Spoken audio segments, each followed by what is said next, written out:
اور میں ان کمبختوں سے کہتا ہوں تمہارے پاس جنات ہیں, تم مجھے قتل کی دھمکیاں کیوں دے رہے ہو؟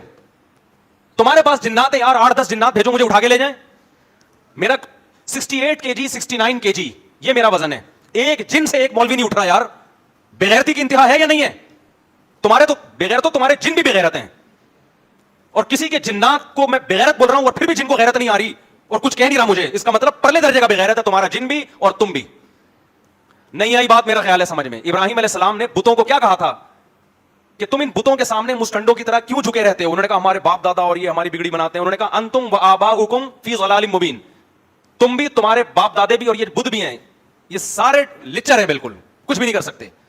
الہم ارجل یمشون بہا, کیا ان کی ٹانگیں جن سے چل سکتے ہیں؟ کیا ان کے پاؤں ہاتھ ہیں جن سے پکڑ سکتے ہیں؟ کیا ان کی آنکھیں ہیں جن سے دیکھ سکتے ہیں؟ کیا ان کی زبانیں جن سے بول سکتے ہیں؟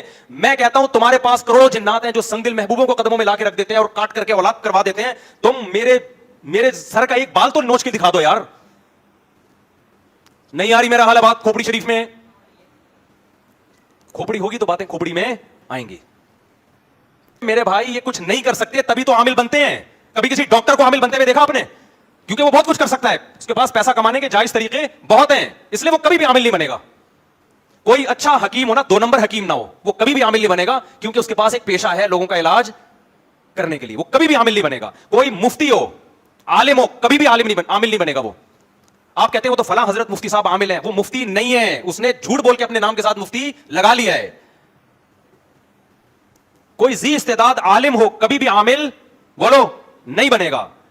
یہ مدرسے سے وہ فارغ التحصیل لوگ یہ کام کر رہے ہوتے ہیں جنہوں نے صحیح طریقے سے پڑھا نہیں ہوتا. اب نہ ان کے پاس دنیا کی کوئی ڈگری ہوتی ہے اور نہ دین میں کچھ ان کو آتا ہے, دنیا بھی برباد اور دین بھی برباد. اب ان کے پاس کمانے کے علاوہ, جن چڑیل بھوت بھگانے کے علاوہ کوئی راستہ نہیں ہے. پھر یہ تبلیغ میں نکلتے ہیں, 4 مہینے لگاتے ہیں تاکہ لوگوں میں ہمارا امیج کیا ہو, بحال ہو. پھر یہ ریون کے بزرگوں سے تعلق رکھتے ہیں, پھر یہ دارالعلوم کرنگی جاتے ہیں, وہاں کے علماء سے سیلفیاں لیتے ہیں اور ان کی خدمتوں میں ایسے بیٹھتے ہیں ایسا لگتا ہے جیسے ساری سکینت اکیلے اسی پہ نازل ہو رہی ہے. پھر یہ علماء سے جھک جھک کے ایسے ملتے ہیں ایسا لگتا ہے اس سے زیادہ نیک اس کائنات میں پیدا ہوا نہیں. پھر علماء ان کو خلافتیں دیتے ہیں ان کے اس ایٹیٹیوڈ سے متاثر ہو کر. یہ سب مارکیٹ میں ہول سیل کے حساب سے ہو رہا ہے, اور اب انہوں نے دبا کے شادیاں کرنا بھی شروع کر دیا. میرے پاس جب کوئی عامل آتا ہے تو اپنی 4 شادیوں کا حوالہ دیتا ہے, پھر میں کہتا ہوں کرتے کیا ہو گیا؟ میں جن بھگاتا ہوں. برباد کر دیا, 4 عورتوں کی زندگی برباد کر دی. ایک دفعہ کوئی عامل آیا کہ میری 3 شادیاں ہو گئی اور میں چوتھی کے لیے فلاں جگہ پیغام بھیجا ہوا میں نے اور میں عملیات کرتا ہوں اور آپ سے بڑا متاثر ہوں. جس کے یہاں پیغام بھیجا میں نے کو پیغام بھیجا, میں نے کہا رشتہ نہیں ہونے دینا اس کا, یہاں بتا رہا ہوں یہ 2 نمبر آدمی ہے اور برباد کرے گا زندگی. بتا دینا چاہیے نا, اگر کوئی جان پہچان ہو توڑوا دیا الحمدللہ.